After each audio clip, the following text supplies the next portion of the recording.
When one finds themselves at Norwegian Memorial, one must swing. And so it is.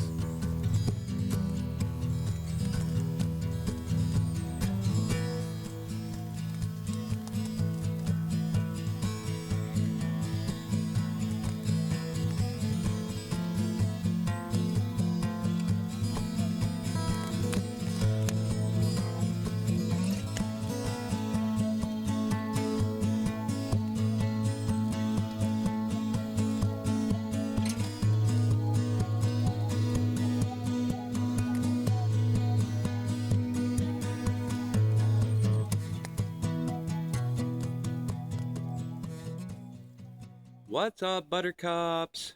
I'm Justin, and welcome to my channel. If you saw my last video, you will know that I lost my wallet.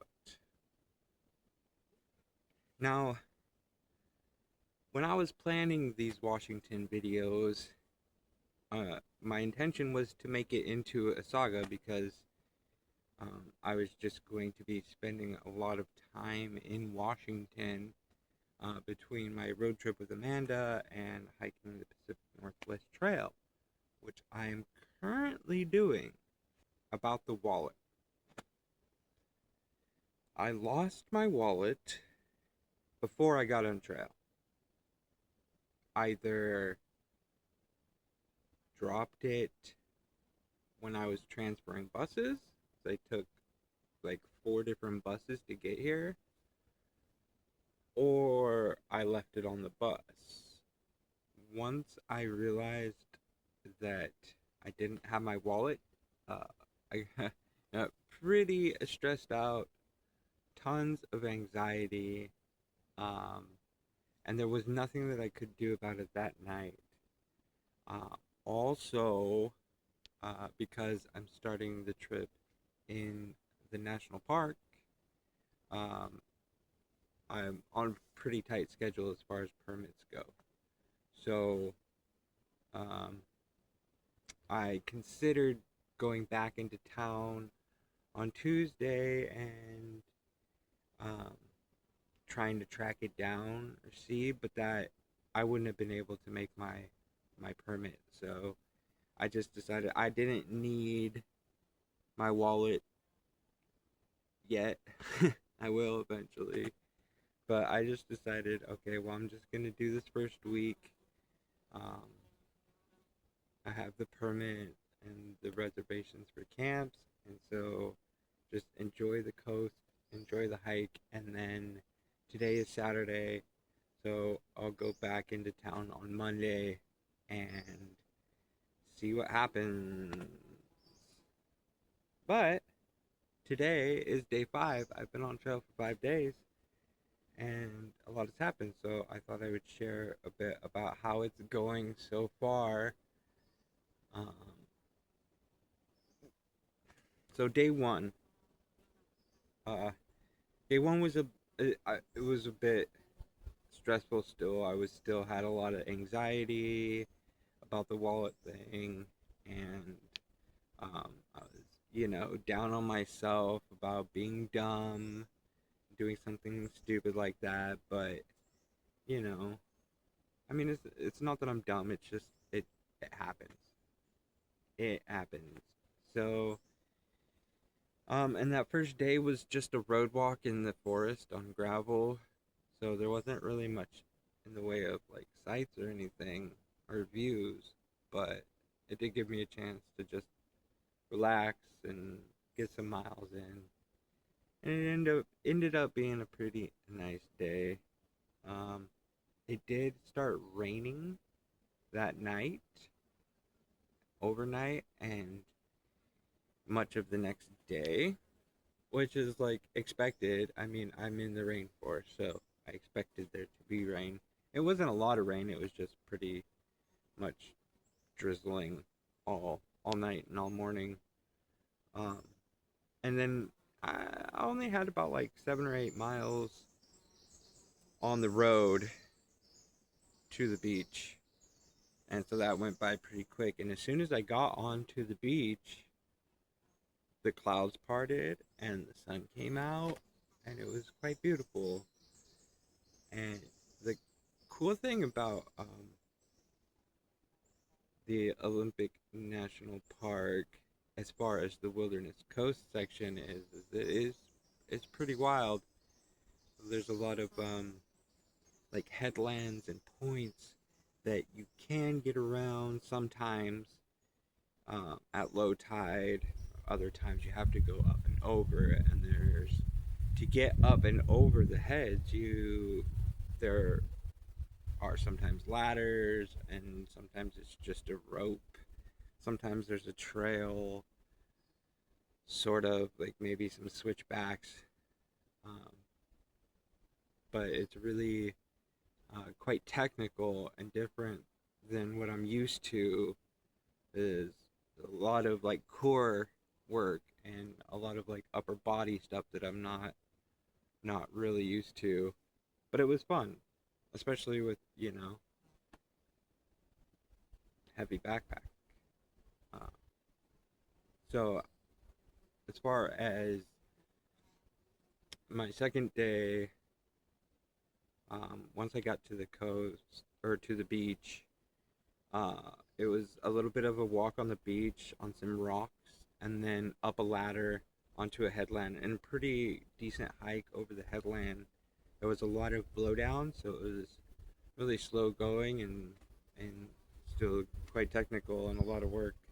But I did make it to the other side where my camp was at Mosquito Creek, which was like a 10 out of 10 camp. It was just on the bluff with an overlook of the ocean, beautiful trees. Just a really nice camp. 10 out of 10. Will camp there again. I will hike this again because I love the coast and it's beautiful. So day 3. I usually try to leave camp and start hiking between like 7 and 8 a.m. But because of how the tides work on that day, I really didn't need to leave camp until like between 9 or 10. So I slept in a bit and had a slow morning, and stared off into the mist. It kind of, the next, well, since then, it's pretty much been the same every day where in the morning it's like, just like cloudy and misty, like fog, uh, but like a cloud. And then sometime in the afternoon it clears up and it becomes sunny.